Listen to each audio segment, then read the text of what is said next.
Hello, YouTube. It is Saturday, March 21st, 2015. An update on the garden, the orchard, and apparently the German Shepherds next door. First, we're starting with our figs that I actually bought last year, somewhere around September. And as you can see, they're starting to break leaf, which I'm real happy about because as soon as I bought them, they lost all their leaves. And I'm sure a lot of people would have thought, well, they died, but they still had those little green tips, so I stayed with it. And this is what I'm most excited about. Look, little figs. Little bitty fig right there. And one right there. Yeah. I've never had a fig in my life. I can't wait to eat these figs. It's been driving me nuts. Never had a fig. Don't know if I'm going to like it, but I'm pretty sure I will. Okay, that was a Golden Celeste. This is the other fig, which has been here this whole time. This guy's breaking leaf too, looking good. A couple little figs on it that I've seen, not too much. This is the Brown Turkey, and I bought these from a local nursery. I didn't buy these from Trees of Antiquity. The wood was real thick at the bottom, as you can see. I mean, these were very mature for the size pots they were in. So, that's looking good. Alright. I will just give you a quick glance at the yard. I was going to show you the yard because it's a mess. It has been raining and snowing and sleeting and everything you can imagine in the North Texas region for, I don't know, it seems like a month. I don't know. As soon as we planted all these trees, it snowed, which you will have seen in one of my previous videos. It snowed and then it iced, and then it iced over some snow, and then there was some snow on some ice. It was ridiculous. Anyway, the boxes are in. As you can see, the Hank fences are fully up. I scattered a layer of those bags of leaves I had, and then I used some of that excess mulch I had on top of that. I'm trying to build, I don't know, a soil, zone for my roots over time. I'm going to build this up with wood chips over the years as I go, because again, this ground, I mean, look at it. It's just holding water. It hasn't rained in an hour or so, or even longer, really. But, I mean, it's just a clay pot. And while it is good for things to grow in, because I'll show you, look at the neighbors in the distance, their trees are lush.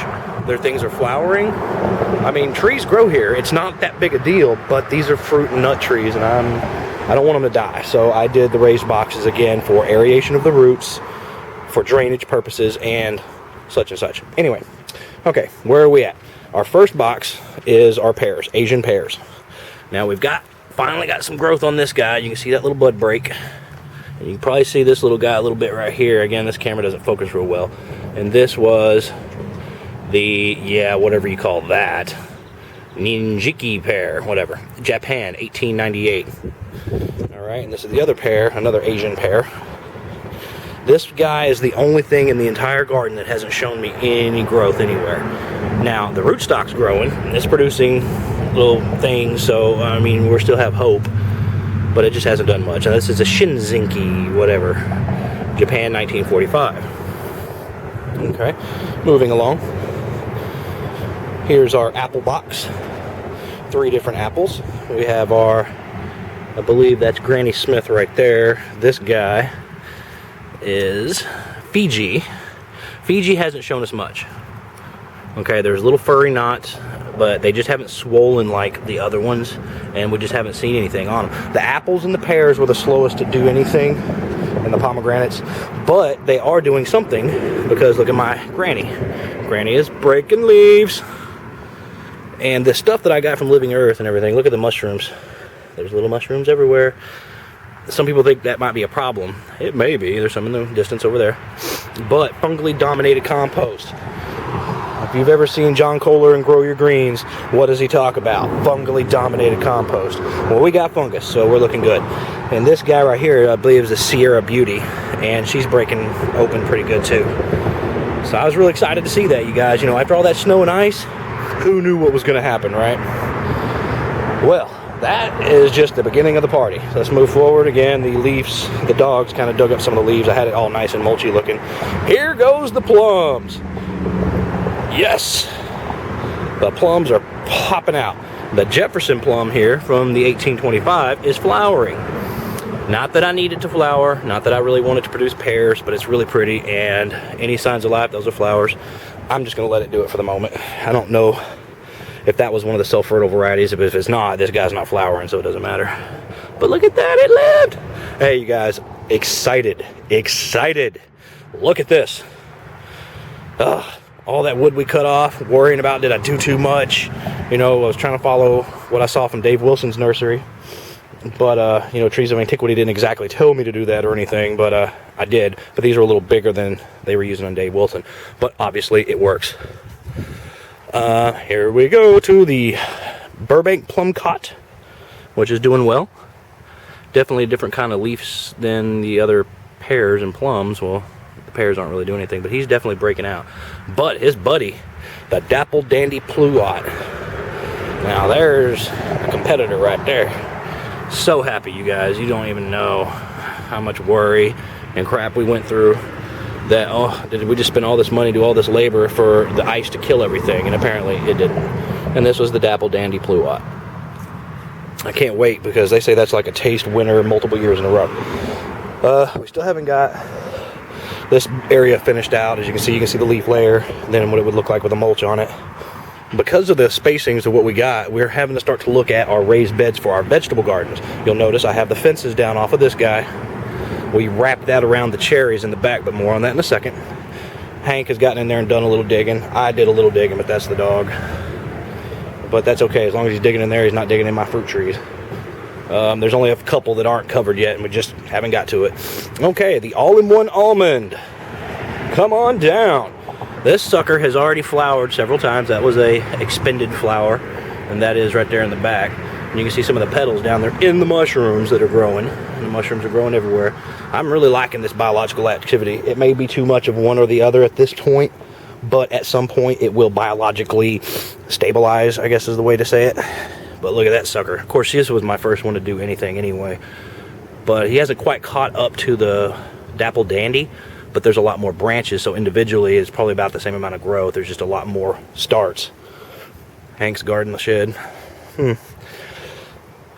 The pomegranates did not kick off as fast as we kind of wanted to, but they have. And now for you guys, I don't know if you're going to be able to see this. I can see it with the naked eye. There's this little dot of red here, and there's some at these corners. Okay, this guy isn't showing a lot. There's some at these corners. You probably really can't see. There's a big red one way down there. You see that red? That's the starts. Now, how do I know that? Because of the other, his buddy. It's doing a lot more. This was the sweet pomegranate. And there's no age on that one. It's growing on its own rootstock. It's not a graft. And this is the Eversweet pomegranate. Now, this one I shouldn't have to even point out. You can see the growth kicking off. And it's little dots where it hasn't gotten quite as big. When we go down the plant, you'll see more in the shrubbery in the bottom. Look at all that. Yep. Yay! I just recently did this today. Dug out the roots and cut off the nursery tape that was holding them all on there. This stuff right here is, I wanted to constrict it under the mulch and me forget about it. One of my extra sticks of raspberry, I'm not sure which one, that we potted up by itself. Okay. Whew. Sorry this is so long. The big piles of mulch and soil, we finally got it all knocked down to the residual piles, pulled off the tarp. I just cleaned that up a minute ago. And Jacob was helpful enough to put it all in the bucket for me, but I had to dump it because it's been raining. He was trying to help Dad. Okay, now, let's squeeze over here so you don't see things out of order. This was the fencing around that old original box. We literally unscrewed it and carried it in one piece and just wrapped it. Went to shooting the same screws right back in. The cherries. Alright, Napoleon. From the 1700s is all it says. Its rootstock actually has a nice little growth under that label. But she's kicking off. No big deal. Not a lot, but a little. The guy in the back, definitely growing. Can't wait. Love the idea of having cherries. I can't really walk to the side. It's a muck pit. I don't want to compact the soil any more than it is. But you can see that the growth is there. The paint came from the nursery. I don't know what that means for them. But it's working. And then the berries. I don't know how well y'all can see it because I'm looking through the viewfinder and it doesn't look quite as impressive as it does in real life. But these guys are growing and they're growing well. Some you'll see the growth is at the bottom and on the stem. just doesn't look quite as dramatic to this viewfinder. Maybe it'll look better on the computer when I view it that way. But yeah, man, they're kicking off. They are in no risk of dying at this point. And again, even if the stick doesn't look good, it's okay because it's got bud break, but it's coming out from the rhizomes underneath. Look at that. Good red underneath. Solid growth. All those guys. Oh yeah. And again, these are all the raspberries. 3 rows of raspberries. 1, 2, 3. 2 rows of blackberries. I just dumped some mulch on them that was in a bag. Kind of got moldy, or I guess mycelial. They got mushroomy. That's fine with me. One of the other rows, as you can see, one of the kids kicked a ball back there, and that's the first. This is the big blackberries. These are supposed to be the 2-inch world's largest blackberry. I don't know how they're going to taste. Size doesn't always mean quality. And then that's your standard Oliette blackberries in the back, and they always looked robust to begin with. They're looking good. The ones I didn't think were going to make it, or the ones that, if they didn't, was the ones I was least worried about, was the kiwi. I might have been adventurous trying to grow kiwi, but clearly that wasn't a problem. You can see bud break everywhere, even on the sides. Yep, it's veining right along. And I thought the freeze would really have taken these guys out. This is our male in the middle. You can see he's doing well. Gotta get to thinking about building their trellis system we're gonna build here. And the other female, which I gave her a prime spot, and she looked prime, and actually she is. She has much more growth than the other female. There's even some up under the label here. Looking good. Okay, now the thing I didn't show you yet, and this video's already getting long, I know. Let me get out of the way.